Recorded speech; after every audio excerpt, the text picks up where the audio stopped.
오늘 우리에게 주시는 하나님의 말씀은 요한계시록 8장 1절에서 13절까지의 말씀입니다. 성도님들, 오늘 우리가 계속해서 요한계시록을 하고 있습니다. 오늘 본문을 보시면은 이상한 구성 속에 이루어지고 있습니다. 오늘 본문이 7째 인이 나오고 있거든요. 근데 사실 7째 인이란 말은 어떤 거냐면은 여러분 그 7째는 일봉된 두루마리입니다. 이렇게 돼 있거든요. 하나, 둘, 셋, 넷, 다섯, 여섯, 일곱 이렇게 인이 이렇게 박혀져 있다는 겁니다. 근데 이 인을 사실은 6장에서 6째 인까지 나오고 그러면 바로 7째 인이 나와야 되는데 7째 인이 나오지 않습니다. 그러니까 6째 인까지 나오고 7째 인은 오늘 본문에 나오는 것이고 7장에 보시면은 14만 4천 명이라는 이야기가 나오고 8장에서 이제 7째 인이 나오는 거죠. 그리고 이상한 구성을 한 거죠.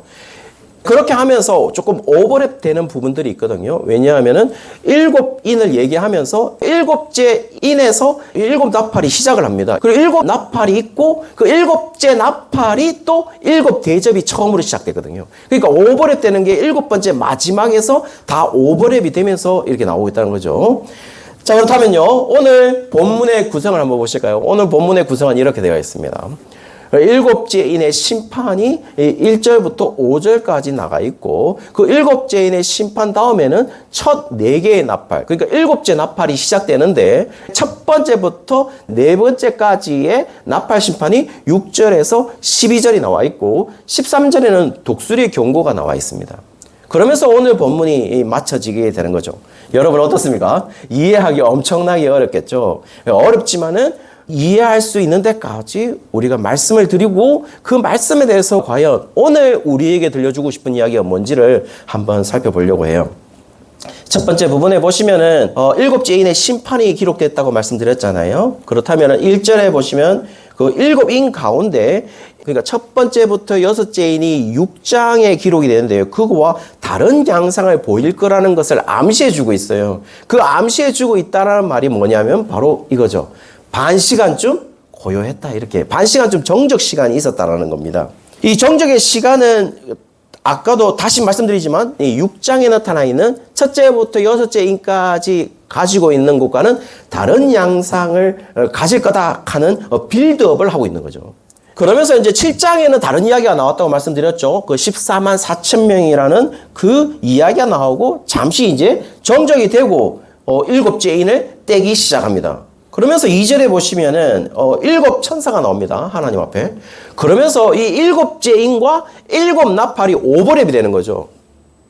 그러면서 하나님 앞에 7 천사가 있어서 7 나팔을 받았다라는 것으로 봐서는 지금 잠시 정적이 있는 역할은 뭐냐면 7 나팔이 하나님의 어떤 일을 시작하는 것을 알리는 신호의 역할을 한다면은 하나님의 어떤 일을 하기 위한 전주로 지금 아까 잠시 정적이 있었다라는 것을 알 수가 있겠죠. 자, 그러면서 2절에 이렇게 7 천사가 7 나팔을 받았다라는 것으로 시작됩니다. 성도님들, 구약의 나팔은 어떤 기능을 했을까요? 나팔은 이스라엘 백성들이 전쟁과 위험한 일에 대한 이 경고를 알릴 때 나팔이 사용되었습니다. 예를 한번 보실까요? 민수기 10장 9절에 보시면은 예가 하나 나와 있습니다. 거기 보시면 나팔을 크게 불었는데요. 그 나팔을 불 때 바로 앞에 보시면 대적을 치러 나갈 때 나팔의 기능이 뭐였죠? 그러니까 한마디로 전쟁을 시작할 때 나팔을 불었다라는 거죠. 그러니까 나팔의 기능이 그거였다는 겁니다. 두 번째 한번 예를 한번 보실까요? 두 번째는 여호수아 6장 15절에서 16절에 보시면은 마지막 여리고성 7번째 7바퀴를 돌고 여리고성을 무너뜨릴 때 나팔을 부는 겁니다. 그 나팔을 불었다는 말은 뭐냐면은 여리고성이 무너지는 순간에 나팔을 불었다는 거죠. 그 말은 뭘 말하는 걸까요? 결국 하나님이 하시는 일을 알리려고 할 때 나팔을 불었다는 거죠. 구약의 여러 예들을 보면은 결국 나팔은 시작을 의미하는 것이고 그 시작은 어떤 시작이냐면은 하나님이 하시는 일을 시작할 때 나팔을 불었다라는 겁니다. 자, 그러면서 이후로 계속해서 첫 번째부터 6째 인과는 조금 다른 양상의 이야기가 시작이 됩니다. 그러면서 이 다른 양상이라고 하는 이유가 뭐냐면은 7째 인을 떼는 순간 심판이 지상에 전면적으로 내리실 거를 본격적으로 이야기하기 시작하거든요. 조금 더 쉽게 얘기하면 이렇습니다. 여러분 매일 묵상 속에서 6장에 보시면은 첫 번째부터 6째인까지 떼는 그것을 보시면 각각 심판의 단면들이 나와 있어요. 그 단면들이란 말은 뭐 전쟁, 기근, 사망, 지진, 순교라는 심판의 단면들이 기록되어 있는데 이 7째의 심판은 조금 다른 양상이라고 말하는 건 뭐냐면 심판 자체에 관한 조금 종합적인 면을 기록하고 있다는 겁니다. 그러면서 분명 이 연결되는 동일한 이야기를 하고 있겠죠. 첫째부터 7째인까지 동일한 이야기를 하고 있습니다. 그러면서도 그것은 나중에 이제 제가 언급을 할 건데요. 7째 이는 조금 다른 양상으로 기록되고 있다는 것이고 그 다른 양상이 결국 우리에게 들려주고 싶은 이야기겠죠. 그것을 지금 여러분과 함께 나누고자 하는 것이죠. 자, 이제 3절에 보시면은 갑자기 전혀 다른 일을 감당하는 다른 천사가 나타납니다. 이게 8번째 천사죠. 그 천사의 역할은 금향로에 향을 가득하게 채워서 하나님 보좌 앞으로 제단으로 가져가는 겁니다. 그리고 4절에 보십시오. 그 4절은 그 향과 함께 뭘 갖고 가냐면 성도들의 기도를 가지고 간다. 이렇게 얘기를 하고 있어요. 5절에 보시면은 그 기도의 응답으로 땅에 우레와 음성과 번개와 지진이 일어났다라고 이야기를 하고 있어요. 여기 보시면 기도의 내용이라든지 우리가 어떤 내용으로 기도를 했다 하는 것이 여기 기록되어 있지 않죠. 그런데 여러분 응답이 뭐예요? 우레와 음성과 번개와 지진이죠. 그럼 제 기도의 내용을 보면 근데 내가 기도했는데 우레와 음성과 번개와 지진이 왔다? 전혀 저하고는 관계없는 응답이겠죠. 분명히 성도들의 기도가 있었을 텐데 그 성도들의 대답으로 응답으로 이게 왔다는 겁니다. 그럼 이게 맞다는 얘기잖아요. 자, 그 이야기를 그걸 생각하면서 한번 쫓아가 보시길 바랍니다. 사실은 6장에서 이미 성도들의 넋두리를 한번 들었습니다. 성도들의 넋두리를 어떻게 들었냐? 계시록 6장 10절에 보시면 이렇게 되어 있습니다. 큰 소리로 불러 이르되 거룩하고 참되신 대주제여 부르고 묻어요. 땅에 거하는 자들을 심판하여 우리의 피를 갚아주지 아니하시기를 어느 때까지 하려 하십니까? 라고 얘기하고 있다는 거죠. 그 말은 갚아주십시오. 아니 우리가 이렇게 고통당하고 있는데 갚아줘야 될 거 아닙니까? 라고 얘기했다는 거죠. 넋두리를 얘기했다는 겁니다. 대부분의 우리의 기도겠죠. 제 기도도 대부분 이래요. 그렇죠? 여러분만이 그런 게 아니에요. 대부분의 이 기도가 있어요. 그리고 하나님께서 대답을 하십니다. 11절 한번 보실까요?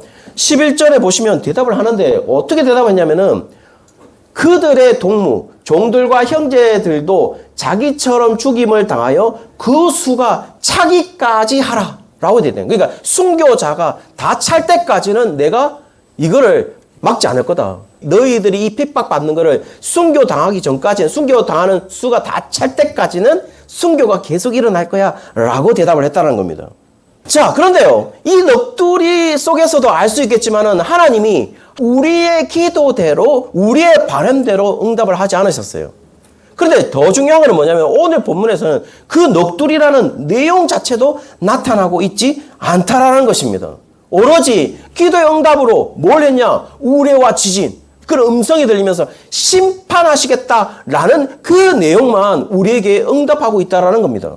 따라서 여기에 우리의 기도의 방법론이나 기도의 기술을 전혀 이야기하고 있지 않습니다. 오로지 이야기하고 있는 것은 성도들의 기도에 하나님이 반드시 반응하신다는 것이죠. 더 조금 심한 얘기를 하면 하나님은 방관자가 아니세요. 우리는 시대때때로 하나님이 방관하는 하나님이 아니신가라고 생각하겠지만 오늘 본문에서 무조건 하나님은 응답하십니다. 왜? 하나님은 우리의 방관자가 아니시니까요. 하나님은 그리고 자신의 일을 분명히 감당하시죠. 왜냐하면 하나님이 하시는 일이니까요. 하나님이 하시겠다라는 것으로 응답하신다는 겁니다.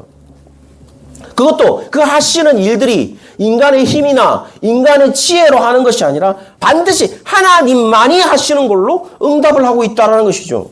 사실 우리의 기도에 대한 응답은 철저하게 하나님이 일하신다 하는 것으로 드러나게 된다는 거죠. 그러면 뭘 말하는 거겠습니까? 기도하지 않으면 어떻게 된다는 겁니까? 하나님의 일하심을 우리가 알 수 없게 되는 거죠. 오늘 그냥 구조상을 보십시오. 우리가 우리의 기도 올려보내니까 하나님이 응답을 하셨잖아요. 하나님의 대답을 들었잖아요. 만약에 우리가 그 기도를 하지 않았다면 이게 하나님이 하시는 일인지 이게 하나님의 응답인지 전혀 모르겠죠.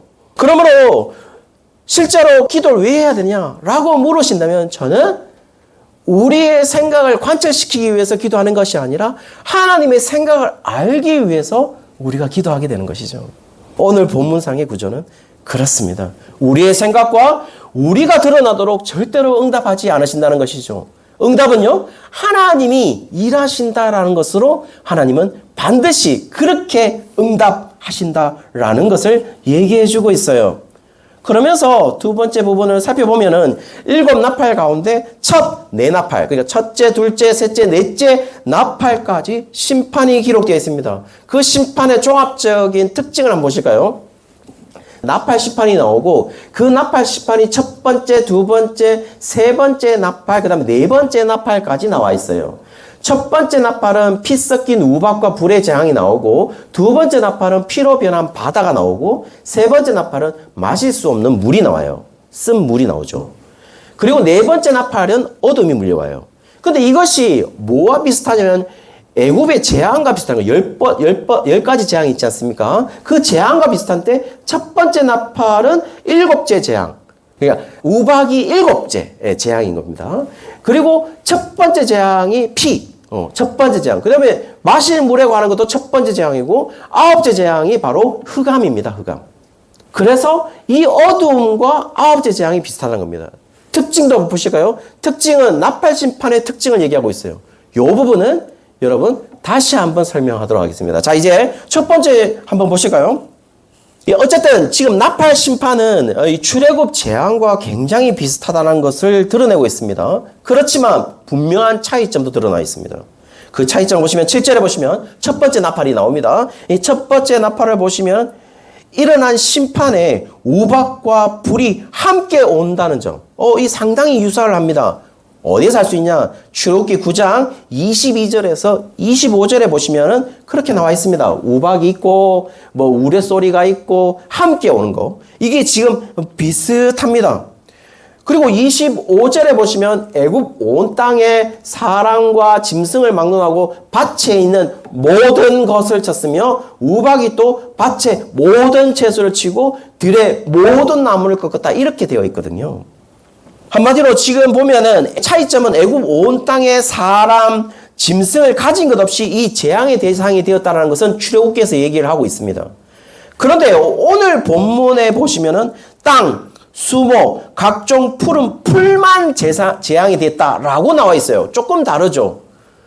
아까 우박은 사람, 짐승을 가릴 것 없이 다 됐는데 오늘 본문에 보시면은 각종 푸른 풀, 땅, 수목, 풀 요것만 지금 재앙의 대상이 되었다 하는 것이 지금 애굽의 재앙과 조금 다른 면입니다.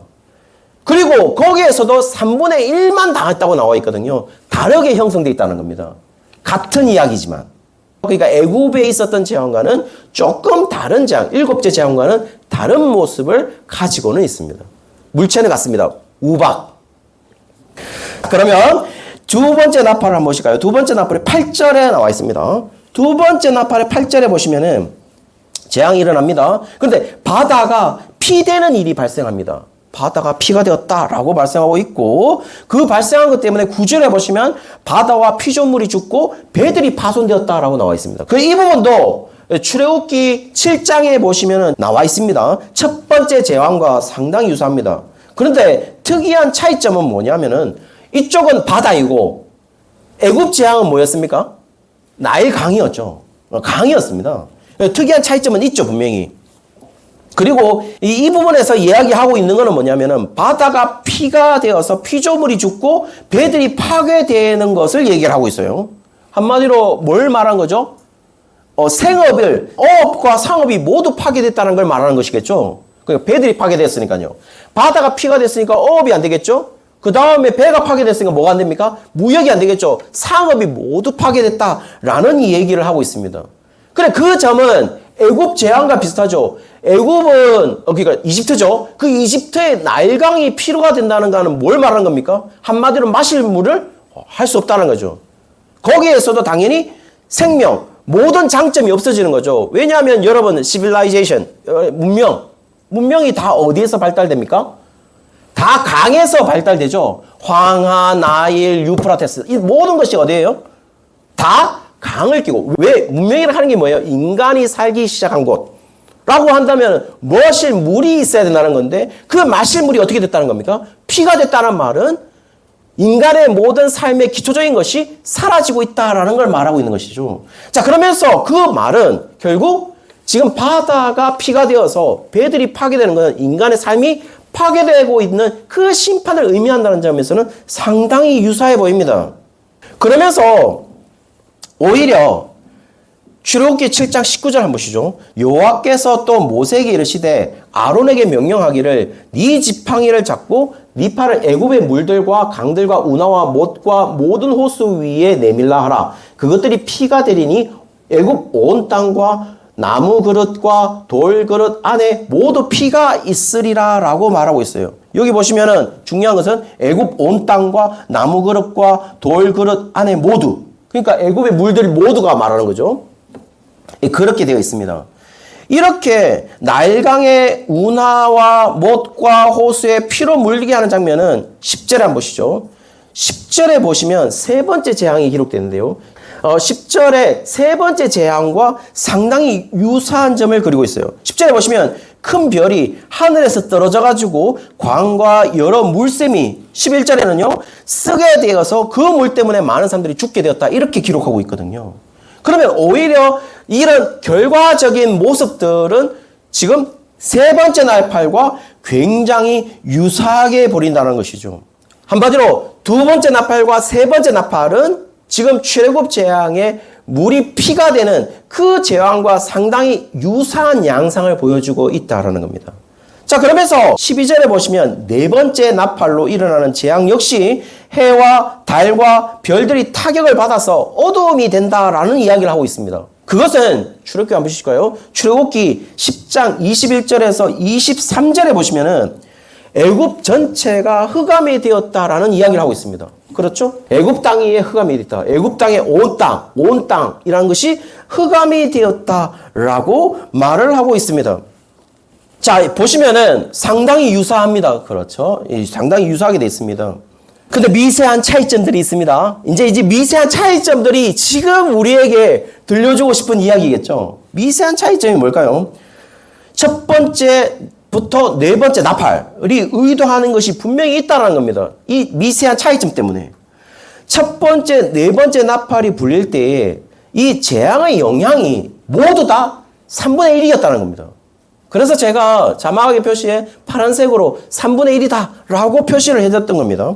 3분의 1만 미친다, 이렇게 얘기를 하고 있습니다. 자, 그렇다면요, 이 3분의 1만 미친다는 것은 뭘 의미하는 것일까요? 재앙의 영향이 3분의 2는 미치지 않았다는 거잖아요. 자, 그러면 성도님들 또 이렇게 이해할 수 있겠죠? 3분의 1만 미쳤으니까 3분의 2는 여호와의 심판을 결코 안 받네, 이렇게 안일하게 생각할 수도 있을 것 같긴 해요. 그런데요, 그것을 의미하지 않습니다. 그리고 3분의 1만 재앙의 영향권에 있다라는 말은 이게 최종 심판이 아니라는 것을 얘기하고 있죠. 지금 7째 심판이 있는데 쭉 심판을 기록했는데 이 심판이 최종 심판이 아니다라는 이야기를 우리에게 해주고 있다라는 겁니다. 사실은요, 성도님들, 애굽의 오늘 유사한 심판들 가운데 이 심판도 애굽의 최종 심판은 아니었습니다. 여러분, 애굽에서 일어난 그 10가지 재앙이 일어난 이유가 뭡니까? 이유 딱 한 개예요. 풀어줬으면 재앙이 안 일어났어요. 근데 풀어주지 않은 것에 대한 결정적인 원인이 뭔데요? 바로가 강팍했기 때문이죠. 자, 그 말 속에서 이 애굽의 10가지 재앙과 다른 점은 뭐냐면 지금 10가지 재앙은 바로가 회개하도록 기회를 주지 않아요. 10가지 재앙 속에 바로가 회개하기를 원했을까요? 아니요. 강팍해야 돼요. 하나님의 애굽 재앙은 바로를 회개시키려는 의도가 조금도 없습니다.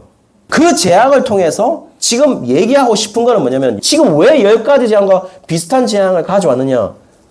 딱 한 개입니다. 결국 이 10가지 재앙을 통해서 하나님이 어떻게 일하시는지를 확인하는 것이 바로 이 10가지 재앙과 유사한 재앙을 가져와서 지금 우리에게 말을 하고 있다는 거죠. 자, 그렇다면요. 의도는 두 개입니다. 하나님은 반드시 우리를 위해서, 하나님 백성을 위해서 일하신다라는 것을 보여주고 있는 것이고, 두 번째는요. 하나님은 그 일하심에 어떻게 일하시는지를 우리에게 알게 하기 위해서 이렇게 자세하게 우리에게 말해주고 있다는 거죠.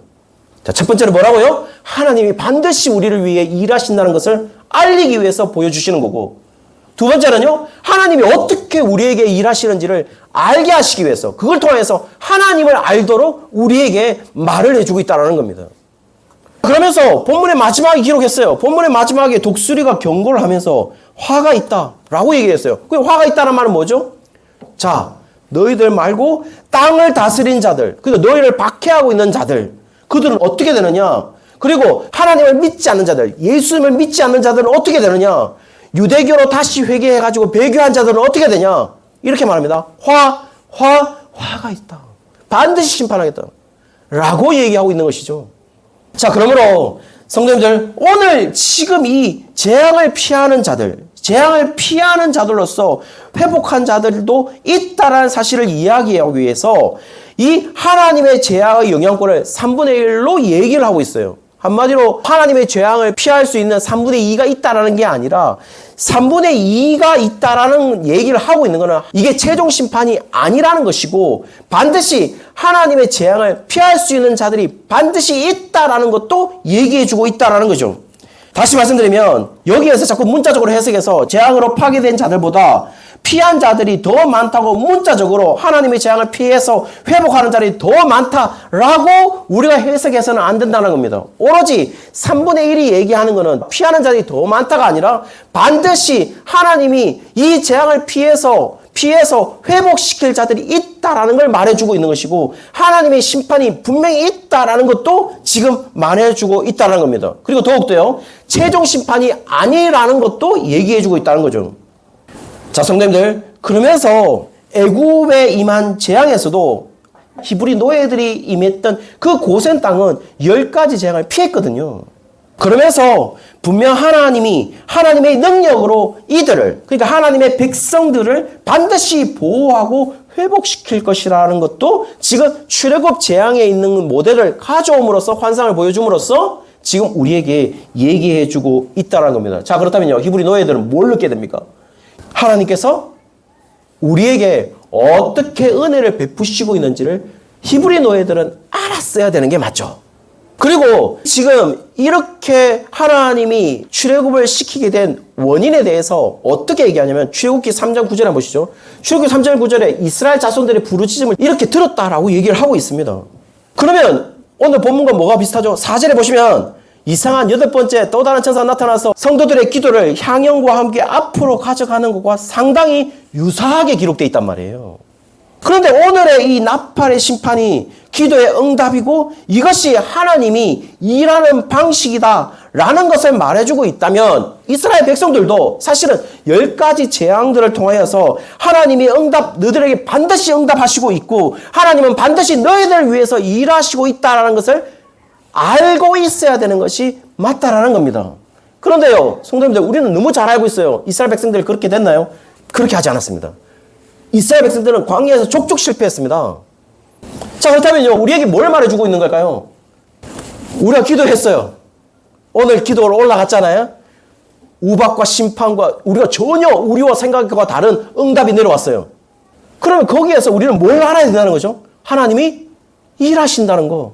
하나님은 반드시 우리를 위해 심판하신다는 거. 하나님은 반드시 우리에게 말씀하신다는 거. 하나님은 우리의 방관자가 아니라는 것을 알고 있어야 되는데, 우리의 삶들을 쫓아보면 우리는 그렇지 않다는 겁니다.